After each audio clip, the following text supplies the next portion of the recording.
if you're not taking action on something that will probably help your business to grow and scale, it's more likely because of your beliefs. And if you've got limiting beliefs around something, literally anything, and I'll go over a few examples in this particular video, I'll show you how by just swapping how you actually think about something can help your business grow and scale. So this is, for example, two different people. And let's say that this is you and it's your competitor. So let's say that, and we'll just take a few different examples here. So let's say that when it comes to email outreach, when I say email outreach, I mean cold email. And the reason that in most cases I call it email outreach is because I know people have this feeling when someone says cold email that it's disgusting. And again, that's why most people, they have this belief that email outreach is cold, it's disgusting, it's not a nice thing to do, it's not ethical, blah, blah, blah. So therefore, the actions that they take is they don't send any emails, and they perhaps themselves get more emails into their inbox, and they're going, oh, well, why is this person emailing me? I don't know this person. And usually because it's a really bad email and that person's just been on a list of random of 1 million people, and they're going, oh, how do these people get replies? This is disgusting. Why? I would never do this. And this feedback loop then goes back into your beliefs. So you keep doing that. Whereas let's say that your competitor, they believe that if you were to reach out to the right person and you were to present them with an offer that would be extremely valuable to them, because of that, you take the action, or they will take the action then of sending out those email outreaches. They get replies because they've gone through the right list, they've gone through the right offer, they've gone through all that sort of stuff. So they get replies, so they get a feedback loop in their head, which then helps their belief to say, yes, people do actually like getting email outreach if it's the right kind of email outreach that will help them. So if you want to be able to be in a situation where you can make this work for you, it's nothing to do with tactics, it's nothing to do with strategies, it's nothing to do with the right copy, it's nothing to do with the right framework, it's none of that. The first thing that you have to do is just change the way that you look at it. So if there's currently something that you're not doing in your business because you go, oh, that doesn't work, oh, I've tried it before and it didn't work, or oh, I've heard bad things about this before, so I'm not going to do it. Just change that belief. And again, it's just in these kind of 3 simple steps here.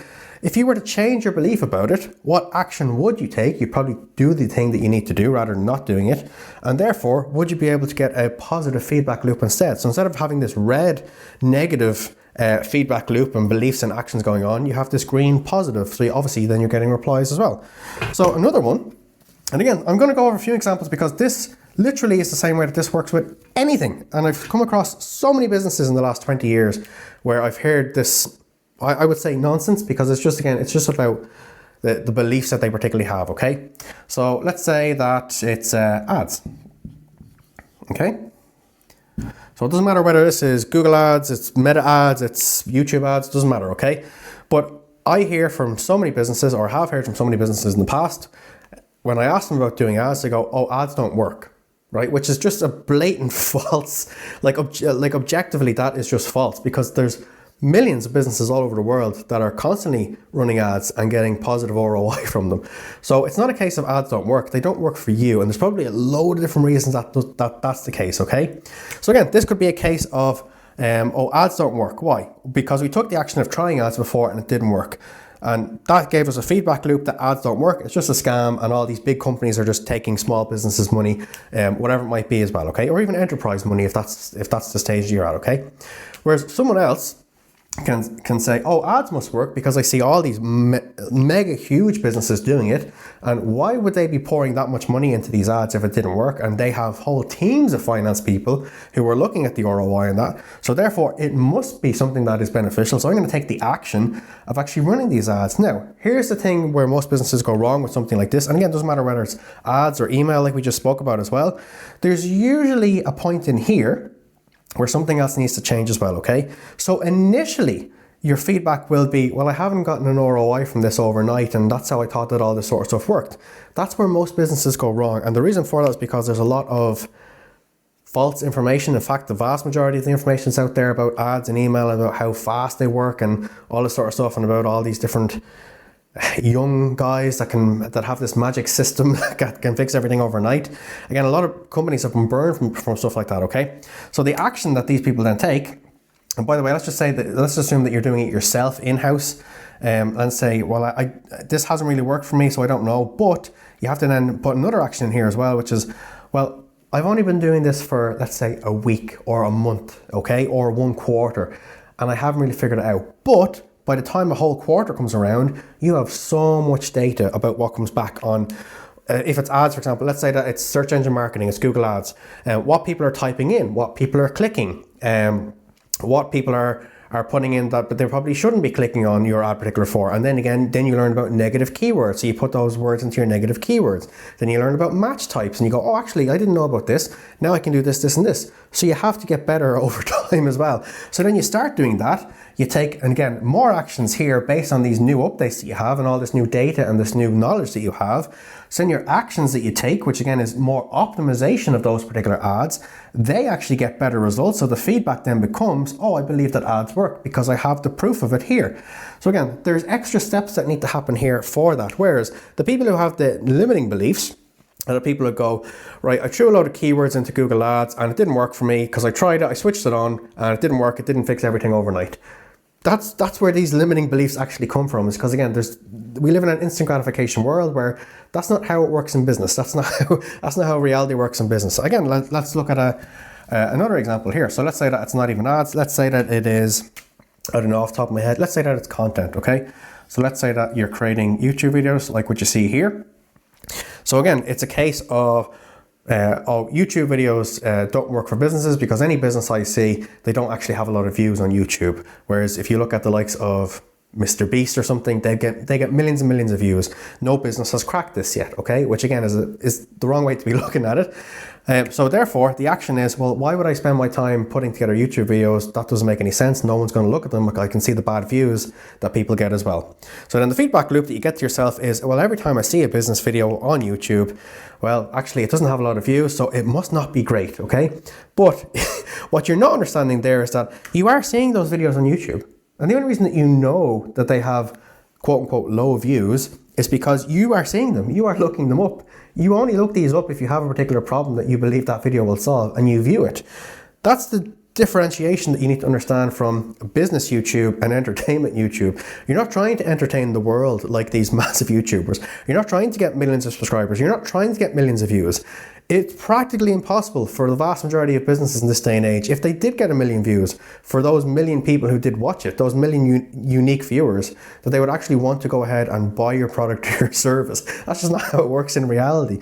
But the people who, again, let's say take a different look on this, and they say, oh, these people who are putting out YouTube videos, there's people like me who's actually watching these. And if I'm watching it and there's other people, and I can see from the view count, I can see that other people are watching this as well, then this person's putting out helpful content and I can actually see that they've put out a few videos. So they're building up trust with their audience as well. And people over time will come back to these. And actually this works for them long term. So what I'll do is I'll actually put out some videos. Again, you might not get any views at the start, that's okay. And your feedback then might be that you need to, again, like we did with the ads, now it's time to look at optimization and looking at making this all better. Like look at your packaging, look at your titles, look at your thumbnails. Are you including chapters in your videos? Are you, do you have YouTube SEO side of things going? Are you uploading at a particular time? Are you using tools like vidIQ to help you with your titles and your thumbnails? Are you, there's loads of different things that you can do. And again, just like we did with Google Ads, you look at this, you take these actions, you go, oh, I didn't know about that. I'll do that now. I'll try that. I'll see. And again, you take those actions with these optimization things that are put in, you put those YouTube videos live. Again, the feedback is then different because now you're getting better views, you're getting comments, you're getting people clicking. And by the way, another thing could be that you just say, oh, I never actually put links in my description. No one knows how to actually ask for my help and to actually pay me for your services because I never put the link in the description for. Now I know to do that. Whereas this person never did that. And their videos are, again, there's no packaging, there's no titles, there's no thumbnails, there's no, it's not put together to get to the right audience. So again, their belief is that this doesn't work and like, why would I do that? Whereas again, every single time that there's a business that this is working for, and again, it doesn't matter whether it's YouTube content, whether it's ads, whether it's SEO, whether it is email outbound, whether it is on LinkedIn, whether it's, again, thought leadership sort of stuff on blogs or articles or social posts or whatever it is, okay? The businesses that you see that that's working for, I can guarantee to you that when you see them, it is not their first post. It is not their first rodeo when they're going through this. Whereas that's what a lot of businesses want. They expect that it doesn't matter what it is that you do, again, whether it's content, it's SEO on your own website, whether it's email outreach, whether it's LinkedIn, thought leadership posts or anything like that, they believe that this will solve all their problems overnight. But it's the businesses that keep going and keep optimizing and keep getting better and keep getting these positive feedback loops every time they take actions of optimization, that they're the ones who win. So you have to flip your limiting belief. So anything that you see out there that can work for getting new clients, and there's hundreds of these different things. There's hundreds of different ways that you can get clients. I would actually argue there's probably thousands of ways that you can get clients. Even if we go, let's say, old school, you could say, advertising on the radio. You could say billboards. You could say newspaper ads. Like, there's so many different ways that you could even look at this. But again, there's people who will instantly just go, oh, well, surely that doesn't work. And then there's people who go, well, actually, I'd say that could work. I just need to figure out how, and I just need to make it better and better each time. That's what every single company has done. Every single company that you see who are putting out content or thought leadership posts or doing SEO on their own website or running email outreach or whatever it might be at all, whatever. Like, there's billion with a B, there's $billion companies who do this sort of stuff all the time, and they're getting the results because of it. Whereas again, a lot of businesses, especially when the founder / CEO, leader, whatever they are in their particular organization, if they have a particular ego about them as well, and they always believe that they are particularly right, well, that causes a lot of issues as well. It can actually harm the company severely. Whereas if you are that particular person, and let's say that you are very stubborn and you don't want to change, I would highly say that you should employ someone who does have this particular belief system and who wants to optimize and who wants to make things better over time. Because again, like most businesses, and I'm kind of running out of room here, but most businesses think that they're running along year through year and, oh, let's do one of these things, and they expect that that's what growth will look like. That's not how growth looks like in any business ever.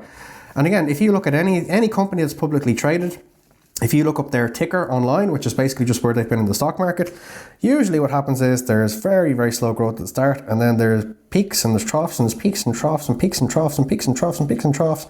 But overall, the line does go like that.